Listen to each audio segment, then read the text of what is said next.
एक लड़की की कड़ी मेहनत और संघर्ष की प्रेरणादायक कहानी। आरती एक छोटे से गांव में रहने वाली साधारण लड़की थी। उसके पिता खेतों में मजदूरी करते थे और माँ लोगों के घरों में काम करती थी। घर की कई हालत बार इतनी दो खराब वक्त का थी, खाना भी मुश्किल से मिलता था। लेकिन आरती का सपना बहुत बड़ा था। वह पढ़ लिख कर अपने माता पिता की जिंदगी बदलना चाहती थी। पहला संघर्ष, गरीबी। आरती रोज 5 किलोमीटर पैदल चलकर स्कूल जाती थी। उसके पास अच्छे कपड़े नहीं थे, किताबें पुरानी थी और स्कूल फीस भरने के लिए माँ अपने गहने तक गिरवी रख देती थी। कई बच्चे उसका मजाक उड़ाते थे, लेकिन उसने हार नहीं मानी। समाज के ताने, गांव के लोग कहते, लड़कियों को इतना पढ़ाने से क्या फायदा, शादी करके घर ही तो संभालना है। ये बातें आरती को बहुत दुख देती थीं। लेकिन उसकी माँ हमेशा कहती, मेहनत करने वालों को एक दिन दुनिया सलाम करती है। तीसरा संघर्ष, पिता की बीमारी। एक दिन उसके पिता बहुत बीमार पड़ गए।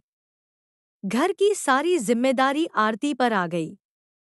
सुबह स्कूल, दोपहर में काम और रात में पढ़ाई, यही उसकी जिंदगी बन गई।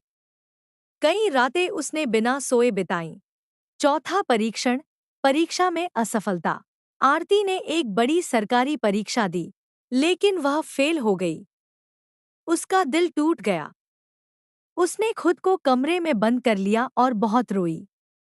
उसे लगा उसकी सारी मेहनत बेकार हो गई। लेकिन अगले दिन उसकी माँ ने उसके आंसू पोंछते हुए कहा, हार वही मानता है जो कोशिश करना छोड़ देता है। पांचवा संघर्ष, लोगों का अपमान। जब आरती दोबारा तैयारी करने लगी तो लोग उसका मजाक उड़ाने लगे।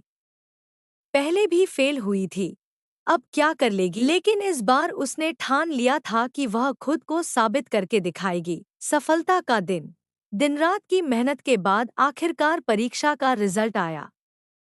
पूरे गांव में खबर फैल गई कि आरती ने परीक्षा पास कर ली है और अब वह एक बड़ी अफसर बन गई है। उसके माता पिता की आंखों में खुशी के आंसू थे। जो लोग कभी उसका मजाक उड़ाते थे, आज वही उसकी तारीफ कर रहे थे। कठिनाइयां इंसान को कमजोर नहीं, बल्कि मजबूत बनाती है। अगर मेहनत सच्ची हो और हौसला मजबूत हो, तो दुनिया की कोई भी परीक्षा इंसान को रोक नहीं सकती।